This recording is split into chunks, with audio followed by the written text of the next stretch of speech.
Биз Маегүстө Бакытбек экөөбүз улантабыз. Мен Шерипбекова Назгүл. Азыр Манас ата жөнүндө бүгүн Маегүстү улантайлы деп чечтик. Бакытбеке, кандайсыз? Жакшы, уланталы Маекти. Колдон келишинче ошо элге жугумдуу болсун.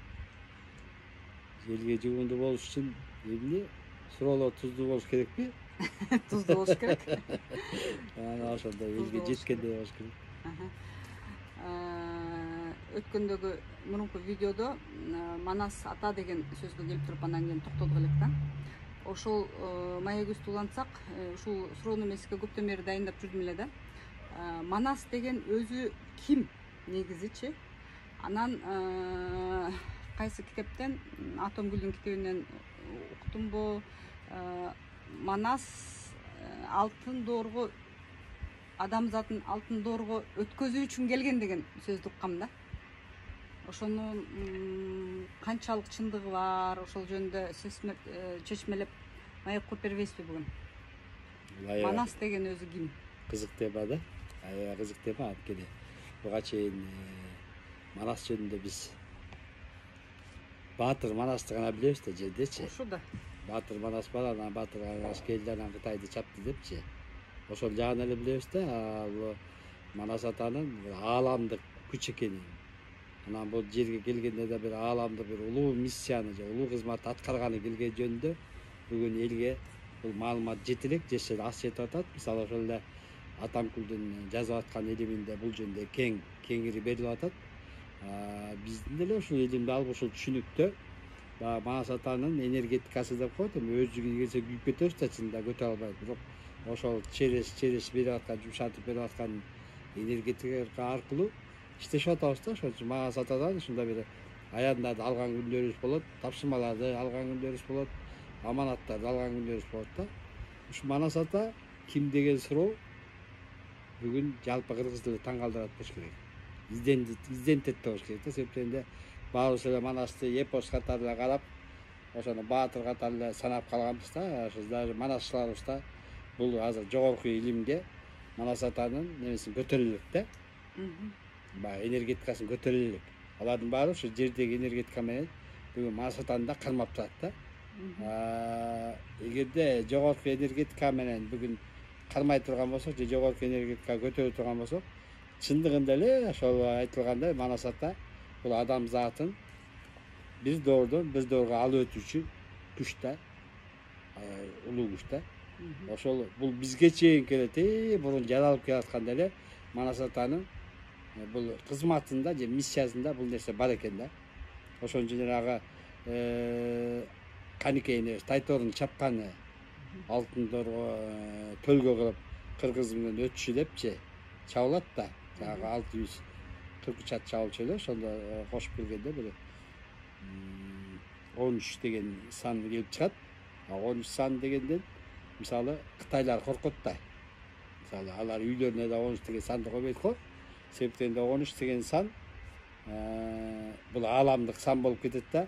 Бул жака бул энергетикага киргенден даже илгерки көз ачыктар деп коебуз, же илгерчилер коркчу да.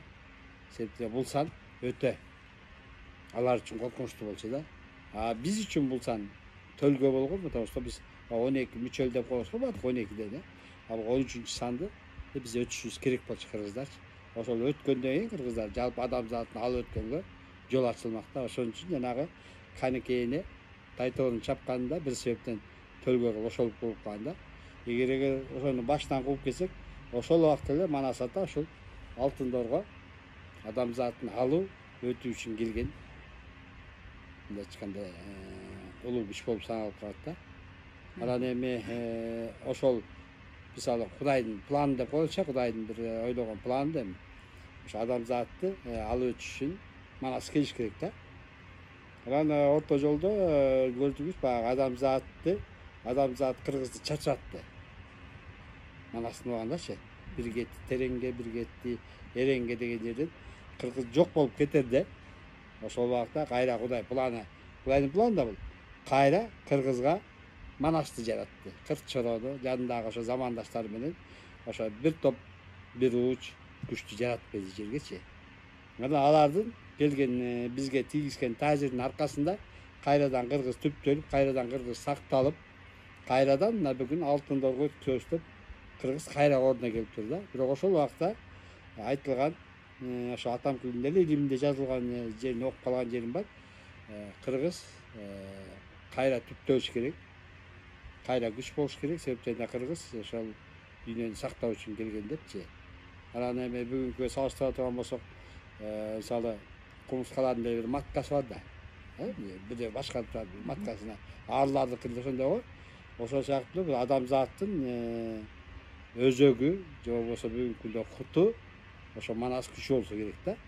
Ошо манас күчү кайра топтолуп, кайра өзүнүн күчүнө киргенде ал ошол адамзатты сактоо кызматын кыла баштайт да. То есть бүгүнкү күндө баягы ошондой кызматты билип билбей биз аян аркылуу аткарып атат кыргыздарчы. Өздөрү билип билбей эле аткарып атат да, аян аркылуу берип атат. Буну кылгыла деген карап түбүн кууп келсең эле ар бирөөнүн түбүндө ошо манас жатат да. Манастын берген тапшырмасы, манастын берген энергетикасы, манастын берген күчү же ошолор бар да. Ошол себептен кыргыздар бүгүн билип билбей бул ишти аткарып атат. Бул ишти жана мигранттар жөнүндө суроо берип кетпедимби? Ошо мигранттарга берип аткан энергетика баары манастын күчтөрү да. Ошон үчүн бул манас айтып атат да. Мен ар бириңде бармын деп. Сенде де менде де баарыбызда кыргыздар бар да.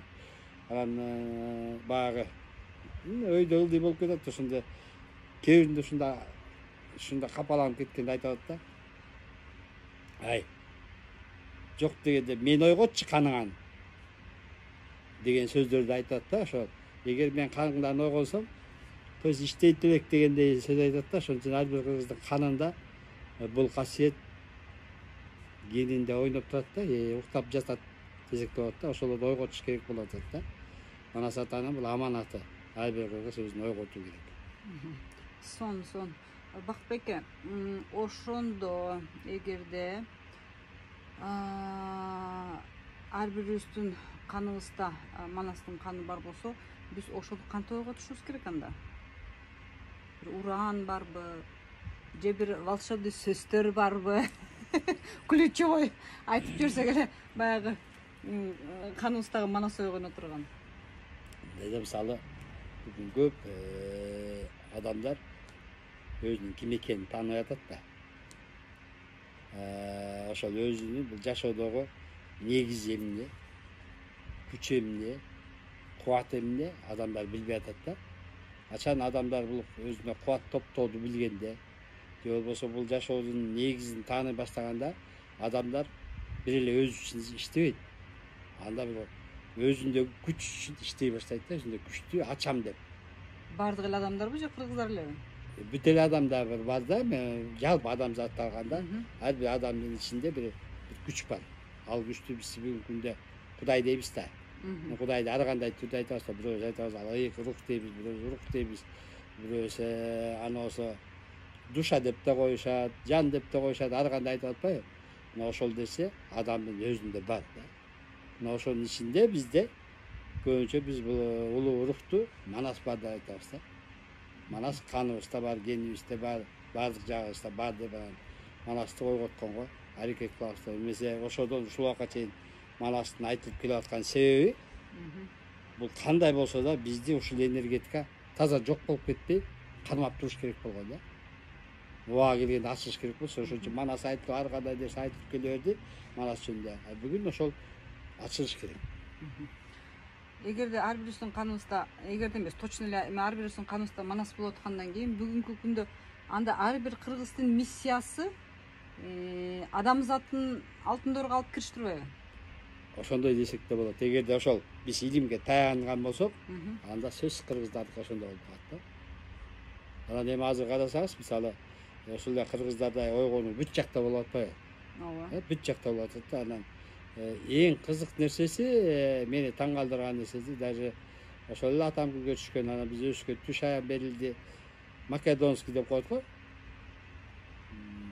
Бизде Искендер Зулкарнайр деп коюшат го. Зулкарнайр деп коюшат ошол. Эми ошонун күнбөсү деп коюшат, жанагы бизде Зулпухар атап атат Таласта.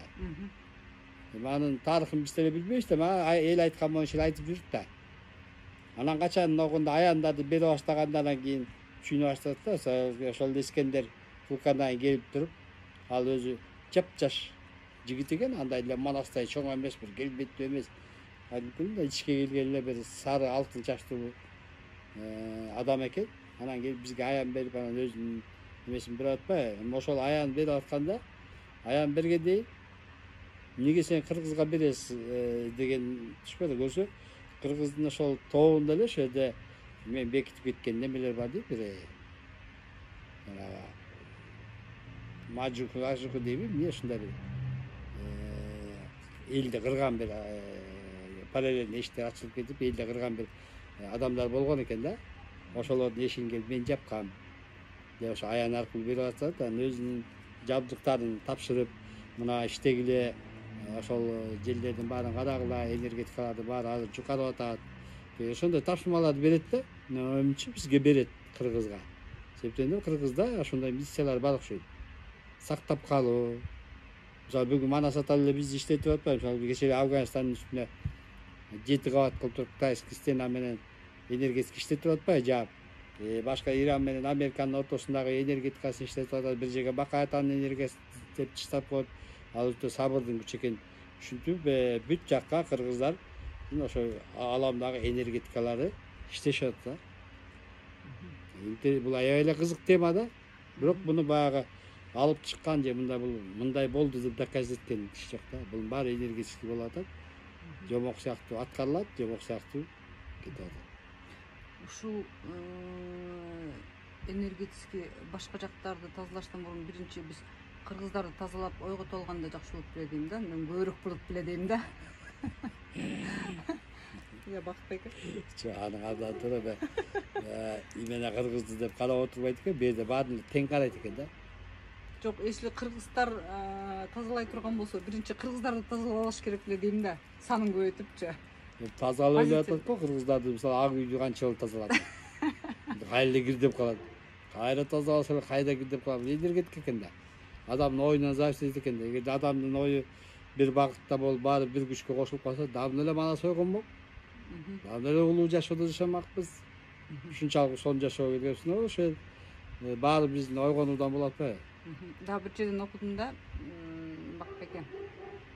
Манас деп айтып берсең, ичиңдеги Манас ойгонот деп. Туура. Ошентип эле айтып бериш керекпиз да? Бирок баягы жөн эле айтып бербей, баарын ички сезимге салыш керек да. Ал сезимде эмне бар? Ыргак бар да. Медитация учурунда ганабы? Жок, жүрө Манастай ыргакка салып алып өз ички дүйнөңө. Манас дегенде сен ичиңде ыргак иштей баштайт да. Баардык адамдагы жаратып аткан нерсе адамдын сезими да, ички сезими. Оокаттын даамын сезген сыяктуу эле сен да бир жаратып аткан нерсеңди ички сезимге салсап, сезимди сезсең, ал энергетика сага орнойт да, ал жарата баштайт өзү. Жаратуучу энергетика, мисалы кызык эле го, бул энергетика менен иштеген аябай кызык да. Мисалы турмушка чыга албай бир кыз келди деп коелучу, элбекчи. Ай ушундай турмушка чыга албай атам, кыйналып атам дейсиң да, карап турасың да. Чыкпайсың турмушка дейсиң да. Кантип чыгам дейт, сен жаратпайсыңбы өзүңдүн аураңа каалаган жигитиңди кимди каалайсың? Киргизип, анан ошого ошол энергетикага өзүңө отургузуп көрбөйсүңбү эмне болор экен? Көрөсөң, койчу ошондой да болобу дейт. Ой, болот. Бүт энергияга сен айлансаң, аябай өзүңө да кызык, анан жашооңда бир кызык жак өтө баштайт да. Мисалы ошол эле келип бир кыз, мен бала сурап келдим дейт. Канча жылдан бери балалуу боло элекмин дейт. Врачтарга барсам болосуң дейт. Мен болбойм дейт. Анан бул эмне деп келиптир. Анан энергия менен отуруп, энергия менен иштешип атат. Анан мейли сага бала берели дейсиң да, кантип делечи. Кантип дейт да, энергия менен. Кантип энергия менен? Андай болсо сен чувство ичиңе сал да, ошо тур дейсиң да, ичиңе энергияны салып ушундай даяр бол. Биз азыр беребиз да, анан баягы тилек кылат да элдер. Тилек кылган оюңдун ушундай жумшай берсең, бирок тиги кыз өзү өзгөрө баштайт. Анан эле бир кызыктай болот да, анан кийин бүтүп калат ал. Бүткөндө анан айтам, эмне болду сен? Ушунчалык илгери боюнда бар деп коюткан да. Ушунда бир нерсе жегим келип талгак болот да. Талгактын күчүн энергия менен салса болот да. Анан ошо кыз айтып атпайбы? ошо келип ошондой процесстен өттү да. Өткөндөн кийин айтып, ай мен бул процесстен өттүм, мына ушундай болду дейт да. Мен күйөөм жок, эми кандай болот атат. Эми күйөөң болот да. Значит, сен ошо энергияны кабыл ала алатсың депчи. Бул энергия деген нерсе, энергия деген күчтүү нерсе экен го. Бакыт байке. Ушул жерден да кызыктай сора берейинби? Бер. Мен, например, мейли өзүм ауырама бир жигитти киргизип алдым. Так. Ошого турмушка чыгайын деп туруп өзүмө киргизип алсам. Анан ага энергиямды жумшап атам. Анан ал жигитке дагы Кудайдын өзүнүн планы бар да. Туурабы? Анан кийин ал жигиттин өзүнүн баса турган жолу бар дегендейчи. Анан мен ал жака кийлигишип кетпейинби? Мешать этип. Кийлигишип кетесиң. Анан Себептен бул жанагы эле кыргыздар бар го, дуа окуп коюптур. Сага бирдеңке окуп коюптур дейт го. Ошол эле сыяктуу бул энергия да. Ошо дуа кылабы же эмне кылса да энергия да. Сен ошентип киргенде сен абаланы эгерде аурасына кирип кетесиң да. Ошо өзүңө тартасың. Только бир но деген нерсе бар да. Эгерде ошо баланын ата арбактары күчтүү болсо, сен эч жакта кире албайсың. Кеткизбейт. Коргоп коет да. А жок, слабый болсо сен кирип кетесиң. Анан кээ бирлери болот, атайын бир баласы эсине келиш үчүн жана урпактары. Ошондой маалда ачып берип коет киргизип. Эсине келсин дегендейчи, анан ошондо бир урнуа кээ бирлер эсине келет да, кээ бирлер эсине келбейт. Ошондой да бир көп нерселер болот да ортодо. А бирок чынында кирбеш керек. Эч кимдин аурасына киргенге акың да жок. Даже чынын айтканда айтып бергенге да акың жок. Сиз жок жаңы эле айтып атпайсызбы? Тиги турмушка чыгам деген кыз. Эми ал өзүнүн аурасына жигитти киргизип алсын деп. Просто ал просьба болду. Ал суранды да. Биз аны айткан жокпуз, ал өзү суранды. Мен ушундай депчи, керек мага деп. Ну анда киргизип ал дейсиң да. Ал өзүнүн желаниясы. Биз киргизген жокпуз. Ал өзүнүн ошол ойго кирди, өзү киргизип алды. Мисалы, ушул жерде отурганда, мисалы бирөө менен сүйлөшүп калсак да, эми бул энергетика биз иштеп аткан иш да, анан эң биринчи ошолордун ата тегинен уруксат сурайбыз да. Уруксатпы буга киргенге? Ушинтип келиптир. Анан уруксат эмес дегендер болот да, бирөө жок деп коет. Жөнөтөлү. Ар кандай нерседе, потому что баардыгынын өзүнүн коргоп, колдогон күчтөрү бар да. Кээ бирлериники аябай күчтүү, бирок болсо өзүңдүн ишенбегиңди айланып коет, эмне аларын билбей калган кишилер болот. Эгерде ошентип өзүнүн энергиясы менен тартып алды деп коеюн өзүнө тиги жигиттичи. Тартып алгандан кийин кийинки күндөр экөөдүн жашоосу болбой калса, опять туура эмес жол болгон да, значит, Ошо эгерде жашоосу кийинки жашоосу болбой калса. Негизи эле туура эмес деген сөз алыныш керек да бизде. Ошо туура эмес болсо да тууралыкка эгер энергия менен иштесең, ошону тууралыкка салсаң болот да. Туура нерсе салып кетсең болот да. Мисалы бүгүн мындай деп атпайбы? Бүгүн силер балдар чакаңарды тарбиясын бербей калдыңар депчи. Эң биринчи тарбия биз балдар чакага бергенде да генетически бар, атаң бар, анан чоң атаң бар, аспанда мындайың бар деп бул нерсени биз үзбөш керек болсо, божественный энергия да келип турганчы. Биз ушул жерден айтпай коюп бала чакага, булардын баары үзүлүп калат да. Үзүлүп калышат да, анан баягы действиясы, баягы энергиянын буларга берген действиясы таажер аз болуп калат да. Ошон үчүн биз ошо балдарды кичинекейден баштап баягы өмүр дарагы деп коет го. Буларды баары чоң өстүргөндө анан бүтүндүк күч болот да. Сон маек болду. Бакыт байке, анда маегибиздин акырында мен сизге берейин деген суроо жанагы 40 найза жөнүндө сурагым келип атат да. Анткени мен угуп калган жерлерим бар. Ушул 40 найзанын ролу дагы ушул адамзаттын алтын доорго алып өтүүдө өзгөчө ролу бар деген нерсени уккам да. Ошол жөнүндө бир аз маалымат берип койбойсузбу? Булга биз баягы билген илимге таянсак, билесиздер да тиги Атамкүл деген кызыбыз бар, ошого шайдат аркылуу берилген илимден да биз кичине кабардарбыз. Ошол илимде жазылган боюнча ошол жасалган найзалардын өзүнүн улуу касиеттери болгон. Алар ошо жер дүйнөсүнө келген убакта эле өзүнүн бир чоң миссиялары менен келген. ошол каныгыш үчүн ошо найзаларды суугарыш үчүн Манас ата ошол чоң казатка барган деп айтылат да.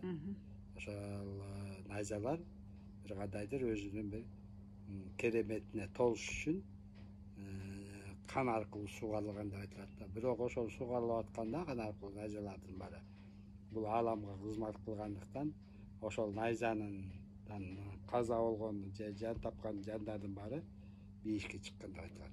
Анан эми ошол найза 40 найзадан.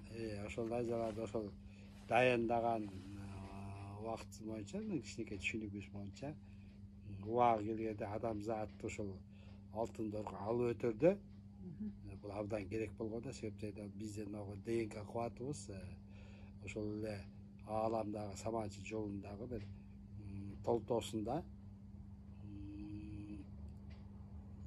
өтөт да бир кандайдыр эшиктерден 40 күндүк деп коебуз го.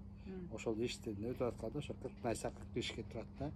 Адамдардын ошол ДНК кубаттарын тазалап биринен бири өткөзүп 45тен өткөзүп турат да. Ошол убакытта ошол алтындордон буну өткөзүш үчүн кайра алтындор келгенден кийин кайрадан адамзаттын аң сезими немеси ДНКсы кайра өчүшкө туура келген да. Ошон үчүн биринчи вариантында өткөзгөндө чыйралуу деп коет, анан кийин жыйралуу деп коет, анан кеңейүү деп коет. Ошондой процесстердин негизинде адамзатын ошо алтындорго даярдап алардын ДНК кубатын өткөзгөн да ааламда. Ошондо карасаңыз, азыр булар иштеп атабы же эми келечекте иштейби? Иштеп атат, бүт нерсе иштеп атат. Биздин азыр ДНКларыбыз тазаланып өтүп атабы? Өтүп атат, тазаланып өтүп атат. Өтө көтүш керек. Ааламдын көз карашы менен биздин көз караш ар кандай болуп атат, бирок илим боюнча биздики ал жерден ДНК кубатыбыз ошол чыйралуу, жыйралуу кубаттардан өтүп кайрадан жаңыланды да, даяр болду да, мисалы алтындорго. Бактыбек эке, биздин мурунку маектерде баягы сүйлөшүп айтып атпайбызбы?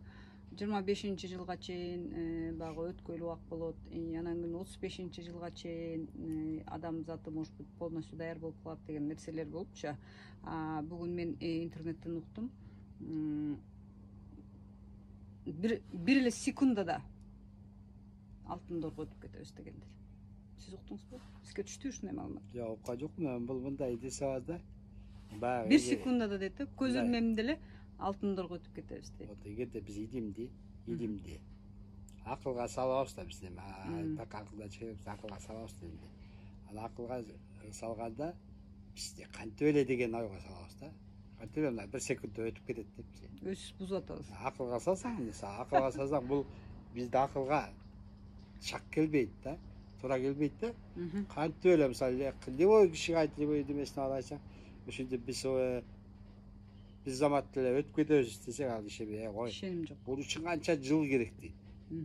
Адам адаптация алыш керек, буларга көнүш керек, аны өтүш керек дейт да. Самом деле силердин айтып аткан сөзүңөр деле туура. Потому что мен деле бул жөнүндө аябай ойлонгом да. Өтүп атса, анан ошону күтүп, анан бияка кетет, тияка кетет. Ушундай бир ойлорго түшкөм да. Кандайча булардын мындай өтөт депчи, анан акасы ойлобосом, андай кылса, анда биз жер анталып кетиштик кымалда. Ал башка энергетикалар ал жерге топтолуп анан ошон үчүн бул бир келгенде, мен ойлойм да, бир келгенде, бир какой-то келгенде ошол адамдар ошол дорго өтүп кетет да. Шакырт эле энергия алмашып калат.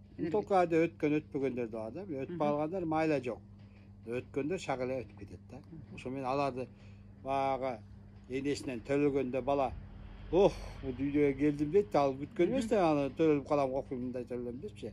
Ошол сыяктуу адамдын бир ички дүйнөсүндө бир ошондой сезим шак ачылып эле ошол эле деп эле ошол дүйнөгө көнүп адаптация кылып жашай баштайт да.